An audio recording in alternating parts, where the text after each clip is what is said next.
Okay, so we had a very warm and passionate discussion from Julien from Sweep.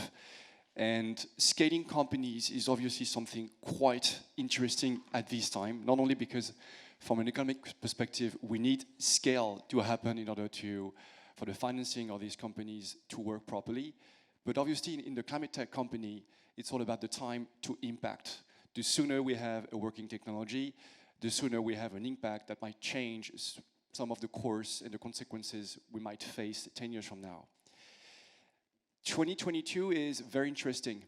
Perhaps some of you forgot, we had a clean tech bubble back in the 2000s, and that exploded in 2008. And since 2016, subsidies, funding is growing. Last year, we hit a record number of 82 billion funding in the clean tech industry, above all in energy. And climate tech is a new word, pretty much covering all the technologies relating to climate. We have a lot of scaling issues to talk about, whether internal, when you choose to expand and reach new countries, what are the consequences on product, on tech, what are the consequences on back office functions, whether legal, financing, HR, talent is obviously a big thing. These days is also a very big opportunity on growing organically by buying out companies since valuations have decreased. To talk about that, we have 3 companies, 1 in software, data, and 2 in energy company. I'll do the small introductions for you guys so we can jump directly into the content. So today we have Arnaud Castaignet. You're the Vice President in Government Affairs and Public Relations at Skeleton Technologies. It's a Series D European leader from Estonia in high power and fast charging energy technologies. And Skeleton is a clean tech industrial company founded in 2009, so right after the bubble. And you develop and manufacture facilities in Germany. Laurent, Lasserre, you're the VP Sales for Western Europe and Country Manager France at Plan A. It's a corporate carbon accounting and decarbonization and energy reporting software solutions provider. You were founded in 2017 in Germany. And you raised 10 million Series A in October 2021 with HEV Capital and Demeter. Olivier, you're the Executive Vice President at Enertime Heat Pumps. Enertime has been founded in 2008 in France, also right after the bubble. And you're a listed company on the Euronext since 2016. Your company has 60 employees and is a leader in organic rent-kind cycles. I think you'll tell us about it. And in very high temperature heat pumps. We'll start with you, if you're okay. The crisis in 2008 was a new starting point to technologies in the climate tech industry. And you come from the corporate world. You will introduce yourself a little bit of your background because scaling is about 2 things. It's obviously about attracting talents and new people in your startups, but also growing abroad. That's precisely the point of today. Olivier, we'll start. Can you tell us how did you arrive to Enertime and what you were doing before? So I arrived 6 months ago to Enertime. I'm coming from the oil and gas business where I'm an engineer. I've worked on huge international projects, onshore and offshore, with very complex machinery, especially on compression station, gas compression station, and turbo generation offshore. And I'm bringing to Enertime a long experience of international project, tailor-made package to meet the requirement of a client in the middle of nowhere, and especially for specific applications where nobody else can provide a solution.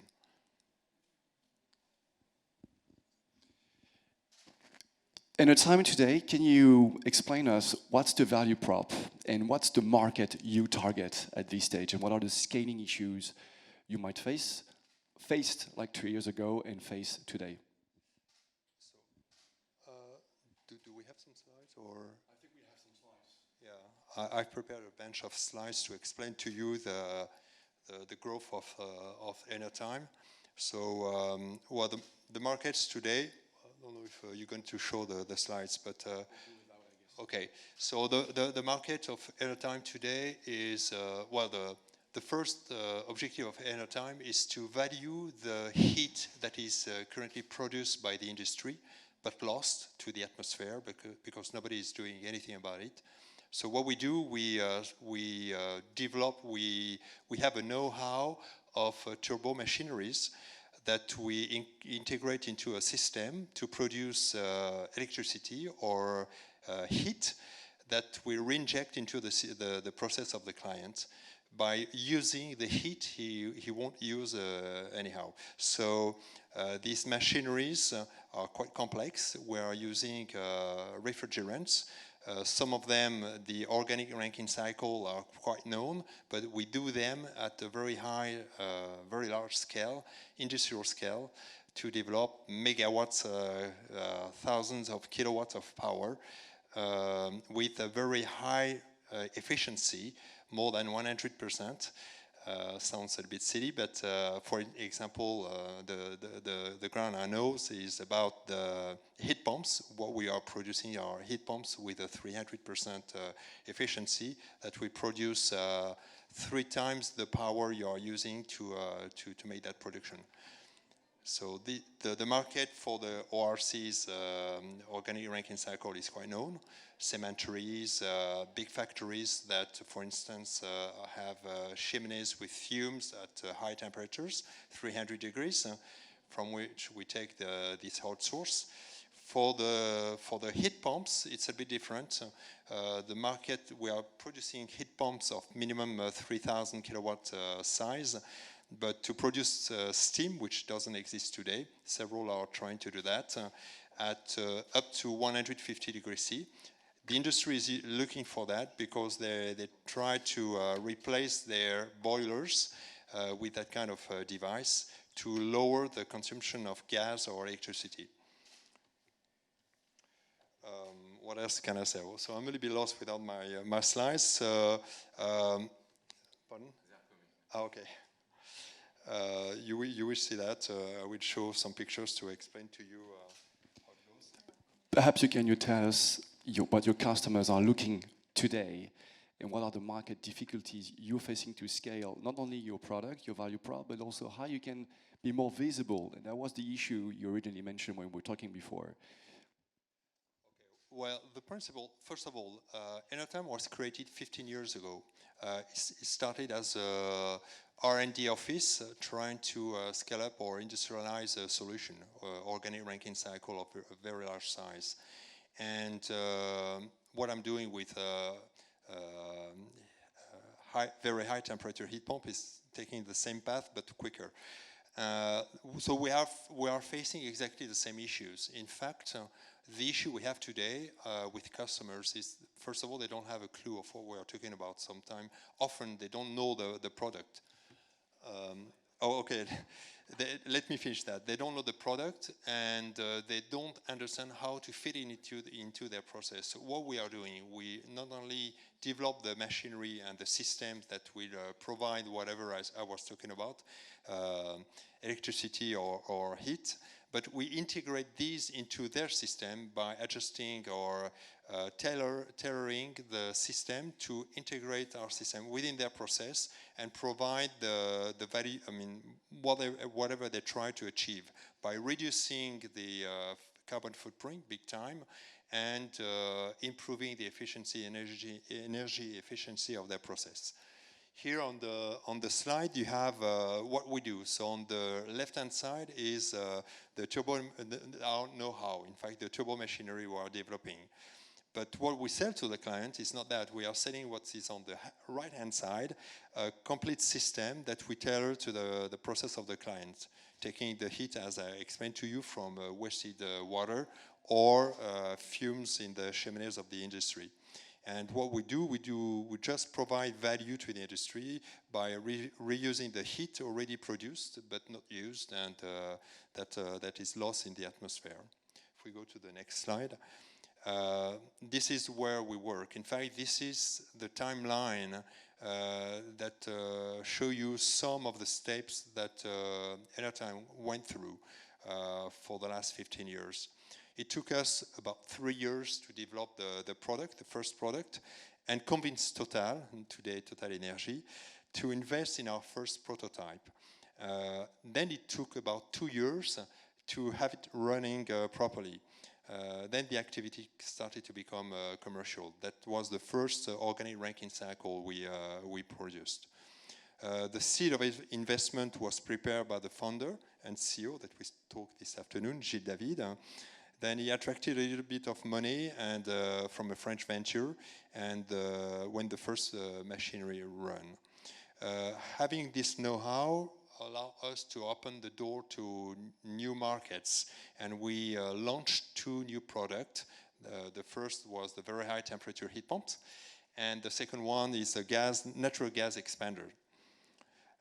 Before the COVID, the Financial Times selected us as one of the fastest growing company in Europe. So if we go to the next slide, there are 2 ways to look at heat in the industry. And just to give you an example of how complicated could be this, the growth of such a small company. The first one is to get the wasted heat. That is the byproduct from the industry I was referring to.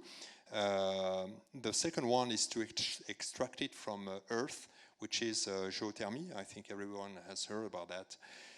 Our technology is indifferent, in fact, in various industries. What changed is the system we are engineering around it to provide electricity or heat as required by the industrial company. But our technology is disruptive, and that's where we have an issue.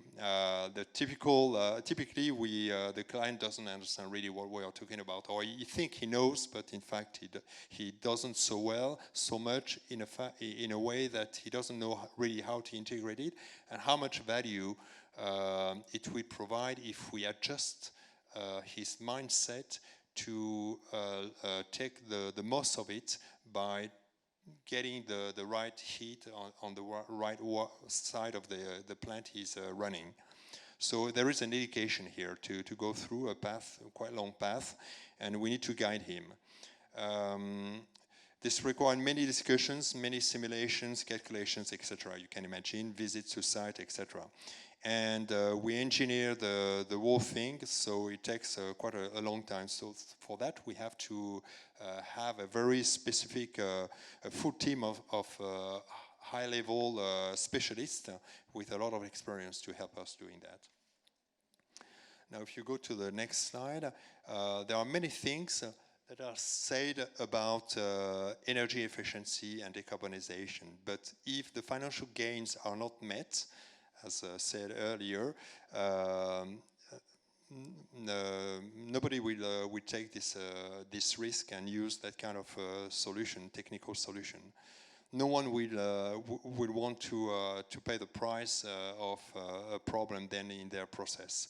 So the price of electricity and gas drive, in fact, our clients or customers to open their door to us. And this is important to understand, otherwise it doesn't work. The internationalization of Enertime turbomachinery in 2 ways, from the ORC, Organic Ranking Cycle side.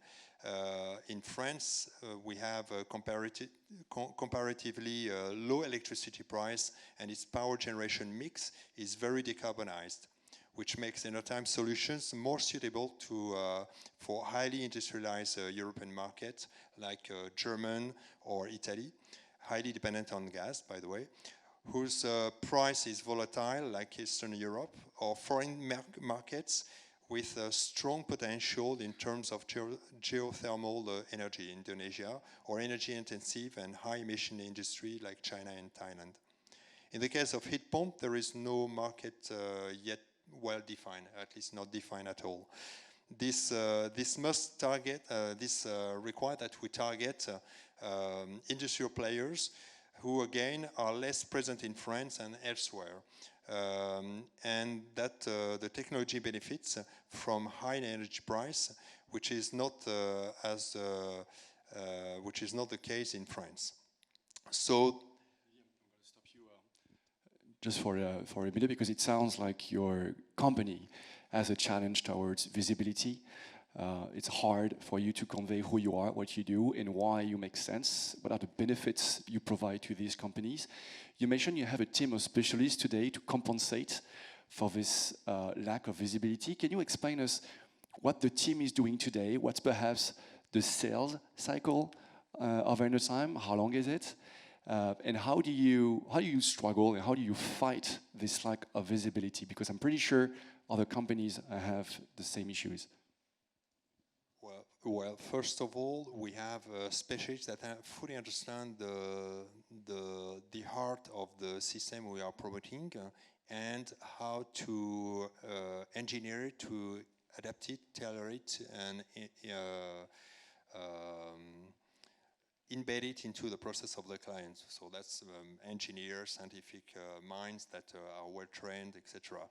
But aside of that, something I didn't mention earlier, we started with Total, so it was a project in France, but we very quickly realized that it couldn't work in France, so we had to export it, and we had to sell it abroad, and that's what happened. And the way it happened, it's because Gilles David, the owner and founder of the company, had a very long experience abroad to deal with foreign companies or in foreign countries, to find agents, to find partnerships, to build partnerships, and work with other companies than state companies, private companies abroad.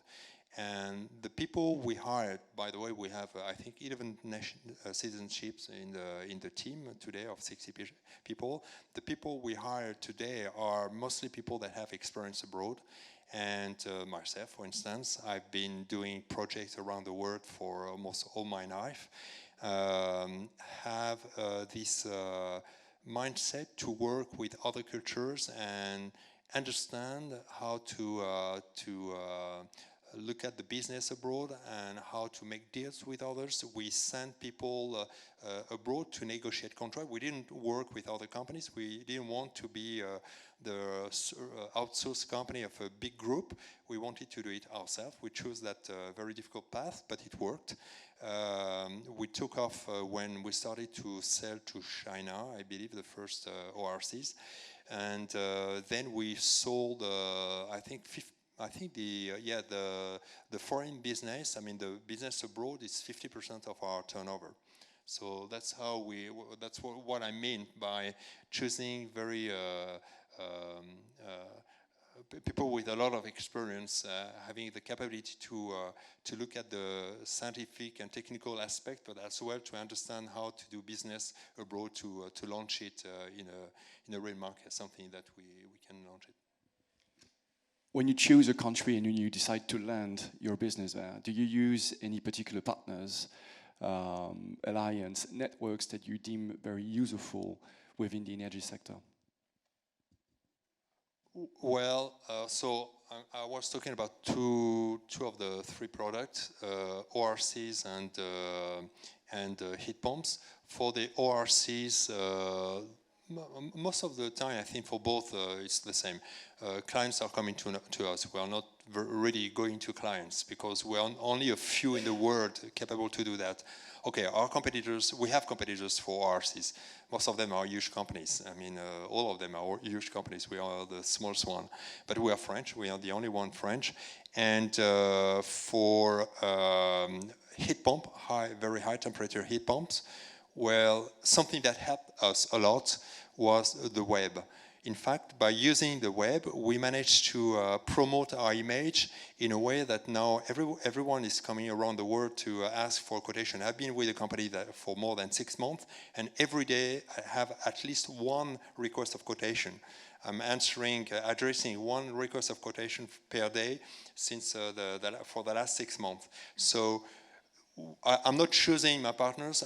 I'm just trying to find my role today is, although I need to finalize the R&D of my product, I need to find pilot projects. And we have this knowledge of working on big projects. For instance, we are, that was another side, but we are today, we have been selected by Horizon Europe, a European fund, to work on two major European projects, Decagon and Push to It. Decagon is for an organic raking cycle in Czechoslovakia Republic, where we are, Enertime, the small company, leading a team of 15 companies, and we are providing this ORC. Okay, it's a known machine, although this one is on magnetic bearings. So that's a brand new, that's an innovation.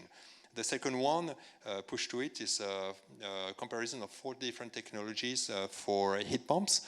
And our heat pump is the largest one because we are using a centrifugal compressor, big equipment that allows us to create or to produce 3 megawatts of steam at 142 degrees C for paper mill in Italy. So these are very interesting projects because we are, in fact, we've been chosen, or we managed to be selected to work on large projects and make us visible. So we are not chasing all the clients. We try to chase funds and partnership and have more clients by going to that kind of events. But most of the time, clients are coming to us because we are only a few, and that's probably the same for most of the clean tech.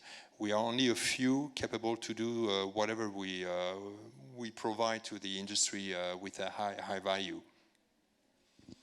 Sounds like you have a good marketing person to promote your plans. People from Energy, please keep your questions back in your head for the Q&A session. Arnaud, if you're okay, we move to you. We'll stick to energy sector. I'll let you obviously introduce yourself very briefly and perhaps tell us about the value prop of Skeleton Technologies in the market. You're a Series D, so you're exactly within that sweet spot of growth companies. That sector is obviously very challenged these days with the economic conjuncture. We'd love to learn more about your experience. It's been 3 years, I think, almost. Yeah, tell us about yourself and Skeleton Technologies. Thank you very much, and hello everyone. So my name is Arnaud Castaignet. As you can notice from my strong French accent, I'm French. However, I'm based in Estonia and working for this company called Skeleton, and I've been there for 3 years now. Before joining Skeleton, I've worked for the Estonian government, actually, for their e-residency program, so working on topics of digital identity. And I was managing the government relations and PR of this program. Before that, I also worked for Digital Europe, which is a tech lobby in Brussels, and I worked in political communication, as I was the communication officer of former French President François Hollande when he was president. And I've started my career on energy issues as a journalist based in Istanbul. Now a few words about Skeleton. So the company was co-founded in 2009 in Estonia with the idea that we had developed one raw material, which is basically a synthesized version of graphene. So we call it curved graphene. And we have decided to use it for energy storage devices, meaning that we started with developing supercapacitors. So basically energy storage devices which provide much more power, but for a more limited time than batteries. So it's mostly for applications of like 10 seconds or less than a minute. However, with an amount of power that batteries cannot deliver. Eventually, we have developed other kind of energy storage devices, such as super battery, basically a device that combines characteristics of supercapacitors and batteries, and we are also expanding into solid-state batteries and LFP batteries. So so we are the only European energy storage company that makes both the energy storage device, both the batteries, and the raw material. That's why our products don't need, our supercapacitors don't need any cobalt or any manganese or any of these critical raw materials or rare metals. That what allows us to have a European value chain for our supercapacitors. And you did this straight from the beginning, because part of the scaling issue is to have a sustainable economic model, and sometimes we see companies in Series D starting to integrate some of the parts of the supply chain or value chain. you decided to have the raw material part of your value chain straight from the beginning when skeleton technology was created? Well, the company was created thanks to the IP portfolio of the development of this raw material. So it started with this before finding the applications, which were the supercapacitors. So first it started with scientists in the University of Tartu in Estonia who had developed this curved graphene material. And the raw material is usually what you get from elsewhere. But since we had a European-made raw material, it allowed us to have it was much easier than to have a European value chain. But yeah, the company was started in 2009, but the IP portfolio started to be developed already in 2004 by the scientists. And then it's only in 2011 that we started having our first prototypes of supercapacitors. So, I mean, as anyone knows in deep tech, it takes quite a while to move from fundamental research and then to prototypes, to eventually to first industrialization and now scale up. So it took us some time before getting the first customers. And our first customer was actually the European Space Agency for space applications, where of course you need a lot of power that batteries cannot deliver. But then, I mean, we built our first, after having a pilot plant in Estonia, we built our first larger factory in Germany, next to Dresden. We set up our, in order to produce curved graphene at scale, we set up another facility in Bitterfeld-Wolfen in Saxony-Anhalt. And now we scaling up again our production of supercapacitors, and we're building a new factory in Leipzig that is going to have 40 times more production capacity than our current factory. So in addition to this, we're also going to announce a new site in Finland, which we're going to use as a pilot production site for our super battery product. And basically we are going to kind of multiply industrial size because since we have secured now some decent commercial traction, now we really need to scale up our production. Sounds a good starting point, because the expanding within the energy sector in Europe right now is a very dynamic scene. Things are moving. Can you tell us about the organization that allows you today to scale so rapidly? In how many countries are you again? Are you talking about industrial sites or projects? Because projects, we have them like I'd say both. everywhere in the world. Projects and industrial sites. In projects, we have them everywhere in the world. Our biggest market is North America. Okay. And then Europe comes second. But with Europe, it's mostly Germany, because we're working for companies like Siemens, for instance, which is a very important industrial partner for us. And then Asia is another big market. Again, helped by the fact that one of our main investors is Marubeni Corporation, which is one of the big Japanese conglomerates. So we don't, in terms of commercial traction, we focus on sectors, we focus on verticals, not on specific countries, because potentially our products can be used in any country. So we focus on 4 verticals, which are transportation, grid renewables, automotive, and industrial applications, which can be for the nuclear industry or mining industry, oil and gas, retail, etc.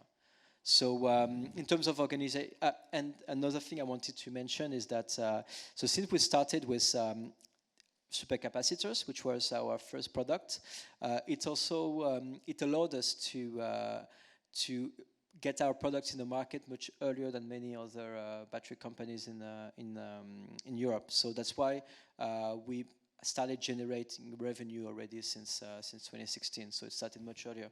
So we started with this niche market of supercapacitors, where the competition was less intense than batteries. And now, progressively, we are extending our portfolio.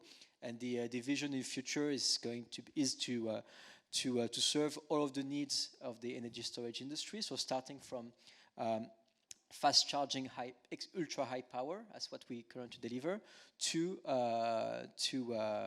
long duration batteries in the future. And our super battery, for instance, right now covers applications of up to 45 minutes. But then, since we're developing solid state battery, etc., then it's going to go to the long duration battery technologies. So we try to, in this sense, we follow a strategy that is a bit more similar to Asian companies like CATL, for instance, because we, similarly, just as CATL, which is much bigger, of course, we are investing quite a lot in materials development because we think that it's not just by duplicating existing technologies. We need to. Europe needs to produce at much bigger scale lithium-ion batteries, this for sure. However, we believe that the next frontiers are going to be crossed thanks to innovation in materials development. This is really where we can find, we can solve most of the issues faced by current battery technologies. So you started in a niche market, which is obviously usually a lot more difficult to tackle at the very early beginning. That brought you to a point where you have a faster time to impact, or at least equivalent to Asian companies. Today, apparently, you're a European leader in that field. What's the organization today facing in terms of challenges when you expand? You say you have a new plant project in Finland. Mm-hmm. What are challenges that you met that made difficult to be that Estonian company ultimately building a new plant in Finland? So actually, it's not too challenging in Finland, especially given that there are a lot of existing ties between Estonia and Finland. So in terms of work culture, in terms of business relations, the two countries are really very close. It was more challenging for us, of course, when expanding to Germany, because in terms of work culture, I know we say that we're combining the best of both worlds, but this also highlights that the Estonians and Germans are quite different, and Germany has a really strong experience in industry, which Estonians don't have. However, Estonians has this really strong ability to move fast and with a very flat hierarchy, which many Germans are a bit less used to. So indeed, being an Estonian company investing in Germany, and we're talking about investments of like 200 million euros, etc. We're probably the only Estonian company doing this kind of important investment in a country like Germany. Usually, it's the other way around. We used to have French or German companies investing in Central and Eastern Europe, but on our side, it was quite different. So it brought a lot of challenges in terms of aligning the work culture. Also in Estonia, we have this image of being very innovative, very like some kind of startup, even if we were created in 2009. In Estonia, we're still considered as an industrial startup. Whereas in Germany, especially when you want to recruiting, you need also to be able to provide security of employment. You need to show that you're a very stable business, which when you're developing an industrial startup, when you're scaling up, you can't always provide this. Sometimes some development projects may fail. Sometimes you don't exactly know what is the next product you're going to build. So you need a bit of agility. But when you build factories and you need to recruit people who are used, and then you're competing with companies like BMW, Daimler, etc., you need to appear as a stable business that can offer a lot of security as well. So this is quite challenging for it. It's an exciting challenge, and we know that we need to combine the best of the two mindsets. However, it's everyday effort to make sure that everyone is on board, reach for the same goal, and the vision, especially at the C-level, then the vision is really spread by everyone and everyone understand what the future of the company may look like. Your role is to be responsible for government affairs and public relations. How is that a major asset for Skeleton Technologies to land their projects? Obviously, that can be very political, above all right now, within the energy sector. And once your role has been made to connect with these governments in different countries, what are the partners you use to compensate for these gaps of culture that can perhaps make talent recruiting difficult, marketing also efforts difficult? What are the organizations at Scale Technologies to penetrate the market? So in the beginning, the government relations part, especially when we were a much younger company, was mostly seen as a way to attract investment. Because when you are building a deep tech company, very often it's much harder to convince private investors at the early stage when you haven't proven the product market fit, when you're not entirely sure of the technology and how you can really build prototypes and then products out of it. So fortunately, there's a lot of public schemes and public institutions that can support, whether it's the European Investment Bank, European Innovation Council, etc. So in the beginning, our interaction with policymakers or public institutions was mostly about sending applications to ask for funding. Then eventually, especially when the topic of battery technologies became more and more mainstream and more strategic, then we started doing much more engagement in terms of public policy. Because, and this is something that a lot of industrial startups may not assume, but a lot of regulations and new laws can actually directly impact your business.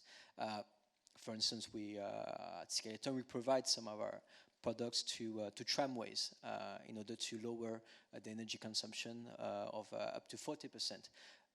When municipalities or governments decide to set up a new law which puts energy saving as a key priority and as the top priority when choosing which company is going to, offer the tramways, when it becomes the key criteria, then this is something that can directly impact our business. So we need to do this kind of engagement with a lot of municipalities and national governments and European institutions.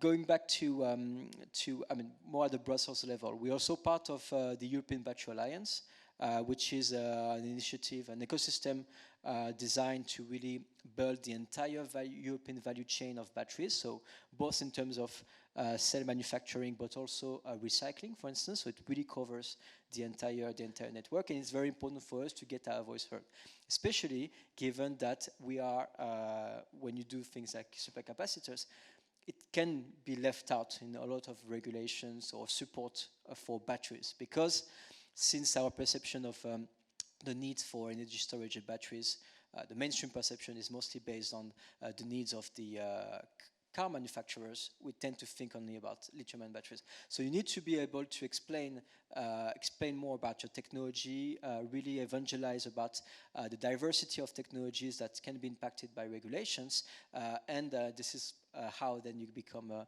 bit more influential. Then eventually we joined those organizations like Clean Tech for Europe, which has we've been invited there by Breakthrough Energy, the organization from Bill Gates. We also and now it allows us to directly contribute and be called in order to give our opinion on topics like Critical Raw Materials Act, Net Zero Industry Act, etc. So it really took some time.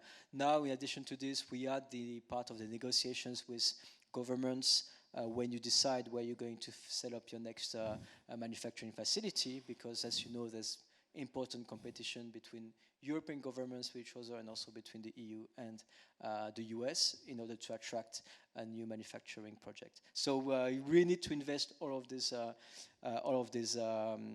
fields. But of course, when you're early stage startup, first marketing is probably more important, marketing and fundraising, and then the public policy and government affairs comes a bit later. Would you say Skeleton Technologies had wished you were coming before you arrived at Series D? I'm pretty sure the lobbying work you provide when they land in your countries has been very helpful. Do you think companies today should hire someone like you a bit before, a bit sooner? I would still say that, for instance, marketing is more important in the beginning because you need to be visible, you need to build your brand, and this is what what can directly impact your business. And in the beginning, you need to be able to show that you have some customers, that you have some leads, etc. So it still starts from this. You need to be able to generate revenue before then starting to try to influence regulations, etc. Because as we know, especially in the industrial startups or in clean tech, there's a really, really long valley of death that a lot of companies need to survive from before getting some of them being more visible and being seen as a partner. You need to be able to find customers and build industrial partnerships most of the time with much bigger companies, and then it gives you much more access to policymakers. So my position is, should not be the key priority for every company. It becomes important when you really want to scale and when you are in strategic areas. But in the beginning, the first priority is it still remains the technology, build the product, and find your first customer. Sounds good. Thank you, Arnaud. Laurent, we'll finish with you. Since we're behind schedule, we have 10 to 12 minutes. You're the junior of this panel because it's Series A at Plan A. Series A is literally that field when you enter the scale-up territory. Your sales model is being tested to see how much you can scale in order to invest a Series B and see how much marketing you can put in your company perhaps 1 or 2 years from now. Can you tell us what Plan A is? You're a pure software company, so obviously scaling may sound a bit easier, although it can be also difficult. Can you tell us what your role is, what's the value of the market, and how you do things today in a quite challenging environment for a tech company? Yes, thank you for having me today. So, yes, I'm Laurent, and I joined Plan A in 2021 to launch the French market. I've been in the digital industry for 15 years, long time at Yahoo as a strategic partnership, and then I've launched a European market for Weebit, a video SaaS company. And I joined Plan A in 2021. Maybe few words on the history of Plan A. We were created in 2017. We are in the carbon accounting field. At the beginning, we were consultant, but in 2019, we decided to launch a SaaS platform to replace Excel. In 2021, we opened the French market, and in 2022, we opened the UK market and the Nordics. We have the Series A was raised in 2021 at this time of the launching of the French market. Our platform, so it's an end-to-end platform to measure carbon emission. So we measure following the GHG protocol, which is the main international standard to measure carbon emission. You can monitor the emission from all your company, your different sites, your different activity on the platform.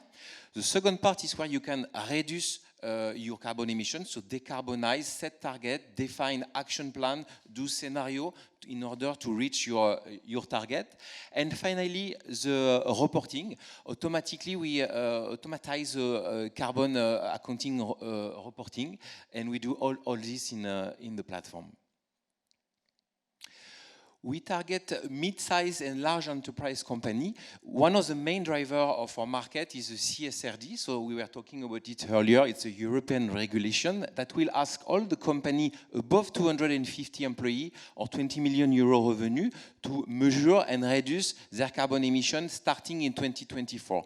So it will start in 2024, but it will roll out in 2025 and 2026. So it's 50,000 companies in the European market, and it's a large market for us. At the beginning, we were more in the tertiary sector, vertical, IT and tech. Then we go to the finance, and little by little, we had new vertical, recently the fashion and the mobility, because we need to adapt the platform to the specificity of the vertical. So we do it gradually.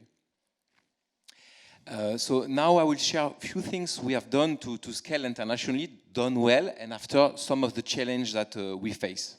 So one of the first points that help us a lot is from the beginning, Plan A has been a European company. Our founders are from Bulgaria and from France. We have more than 25 nationalities. Our CPO is from Canada.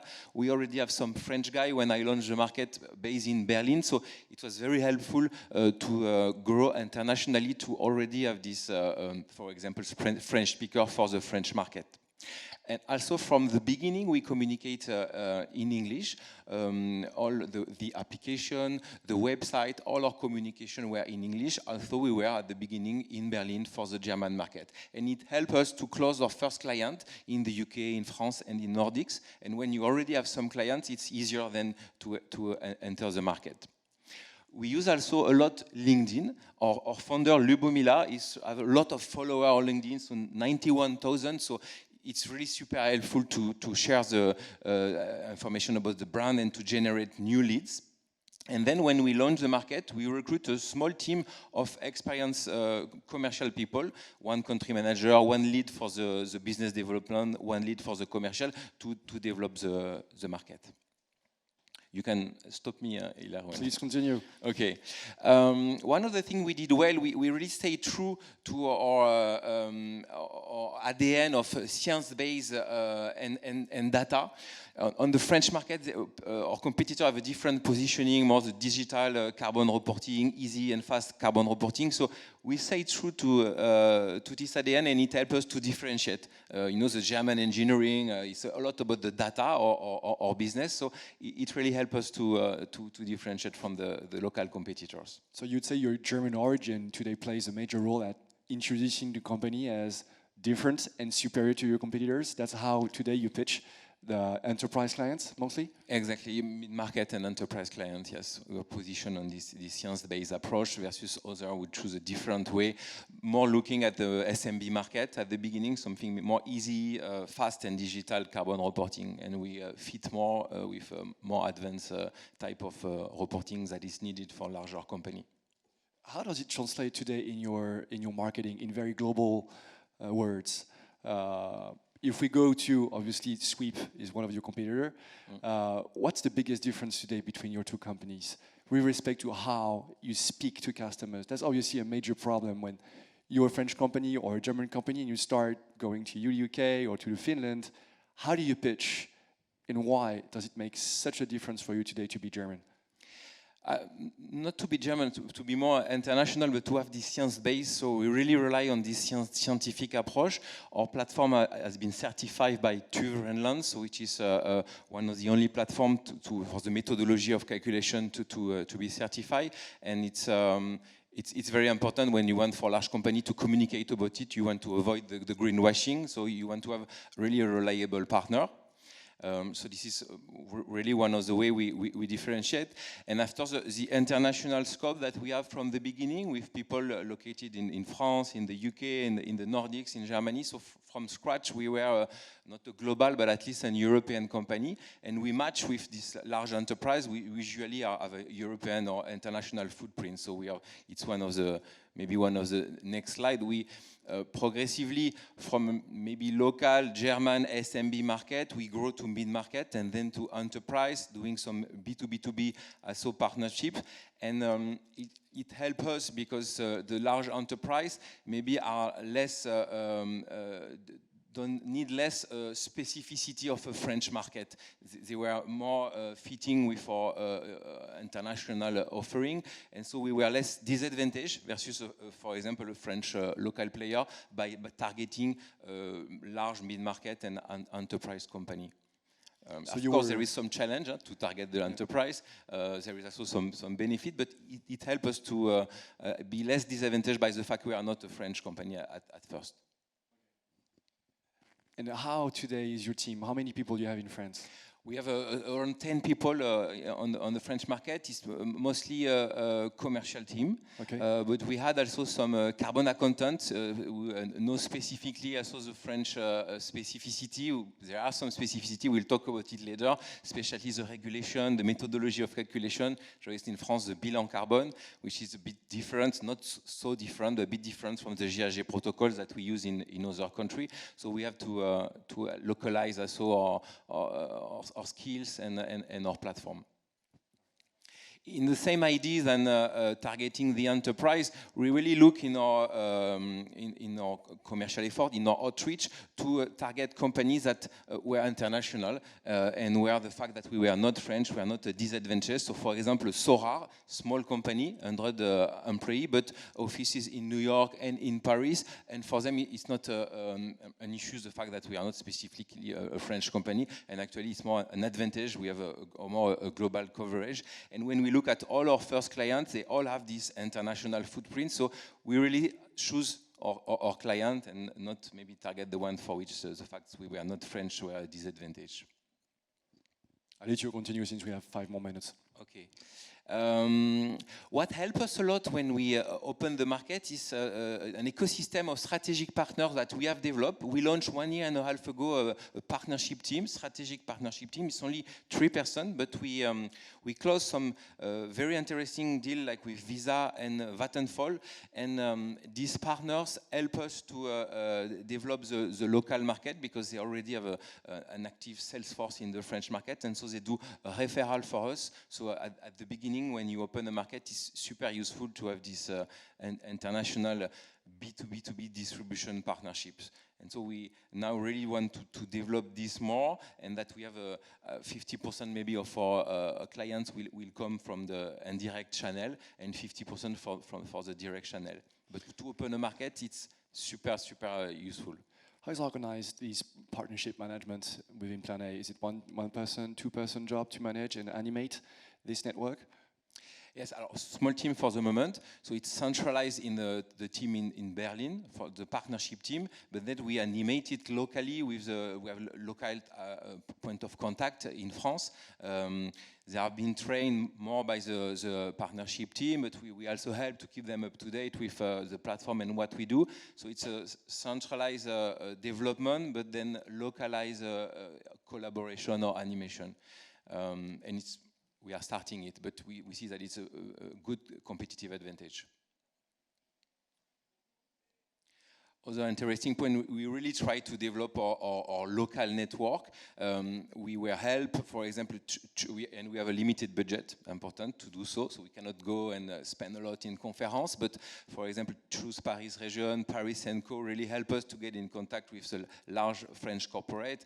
We also have been helped by the French-German Chambre du Commerce and de l'Industrie. They hosted at Vivatech, and we won an award last year at Vivatech 2022, so it was also super useful, and we joined all the main event of the climate tech ecosystem, like Change Now, like ProDurable, and we organize also our own sustainability encounter at WeWork, where we stay in Paris. So we really try to develop this, have more visibility, and then the leads and the inbound leads were starting to come, because at the beginning it was not a lot of inbound when we opened the market.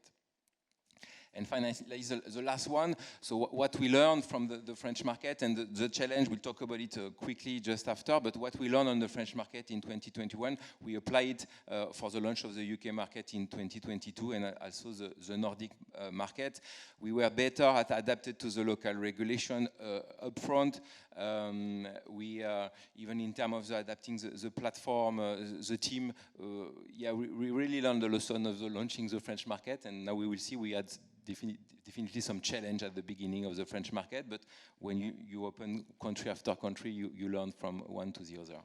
Before launching a market, let's say UK, how long does it take you to start from the decision point where do I want to go to the UK versus turning on the key and that's a go? 6 months, 7 months? I would say 3 to 6 months. It was not so long. Maybe the French market was longer, but we accelerate because we had some best practice. So it was having the team first, and we had again a country lead for the UK market, recruit a lead for the business development and the first sales, and then so we have done a market assessment, go to market, look at in terms of regulation, in terms of platform adaptation, but 3 to 6 months.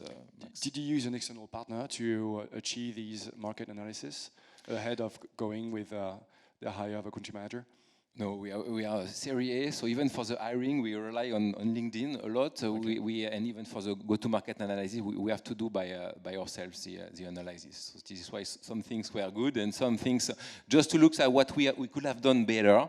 So for example, the French market, we could have really better assess the competitivity of the market and the dynamics. We knew it was a difficult market, but when we entered the market, we realized it is maybe the most advanced and competitive market in our field, carbon accounting in the world. We have at least 20 local competitors. 10 of them have been created in 2020 and 2021.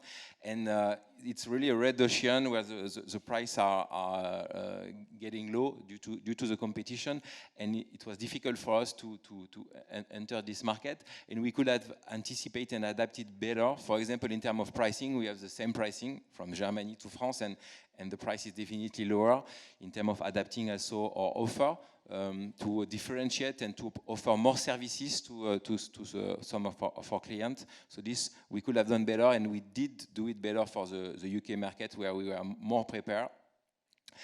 It is in the same idea. It's really understand the specificity of the local market. So in France, we are the only one like this. We have the bilan carbon, so it's a different way to account for the carbon emission than the GHG protocol.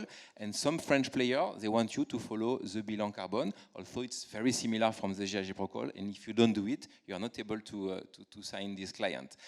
Again, in France, the role of the administration, the government with ADEME is very strong. They are really influencing the market with BPI, financing some of our competitors and protecting a bit. So there is kind of a protection from the French administration that even if we are not far away, German, we have some challenge to face regarding this.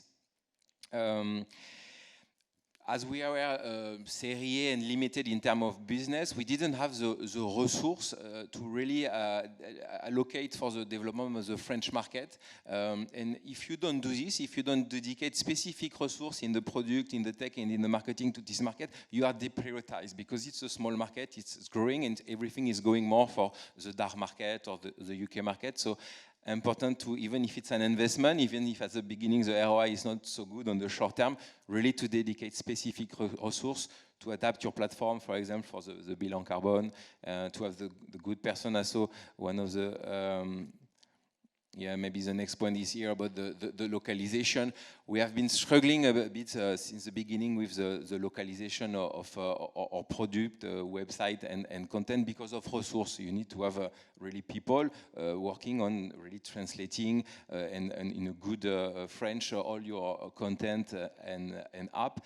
And if you don't do so, it's better to stay in English than to have a bad, it's obvious, but at the beginning we had some struggle with the localization. Thanks, Laurent. And do you have any point? No, it's just to conclude, of course you can prepare an entry in the market, but you cannot prepare everything, so the best is really to have a team that can adapt, can be agile, and adapt and react fast to the market, because of course there are some challenges even if you prepare well your entry in the market. So start regardless without being perfect then. All right, Laurent, Arnaud, Olivier, thank you very much. Do we have any questions for this panel? Yes, I see one hand raised. Thank you all for this presentation. Olivier Courcel, attorney in the digital area. I would like to ask a question to Laurent about KPIs and how you measure climate with your platform.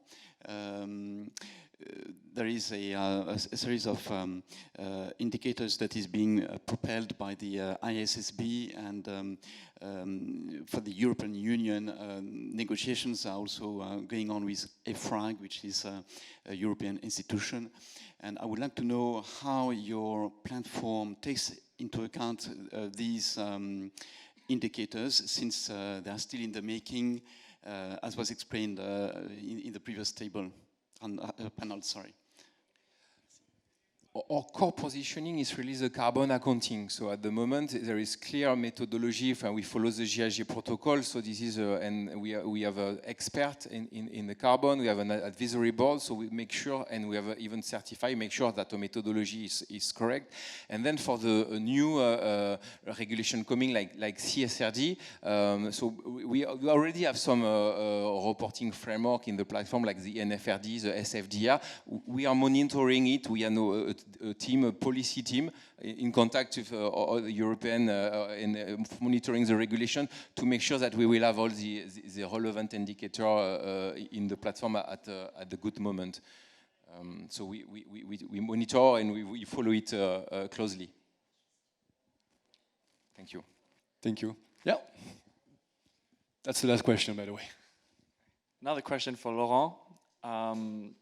There was a slide about partnerships, and you were pretty eloquent about how it's fueling inbounds. 50% of your market in France is due to Visa and all these companies bringing you customers. How do you go around and start these partnerships? How do you do this? And what do they look like?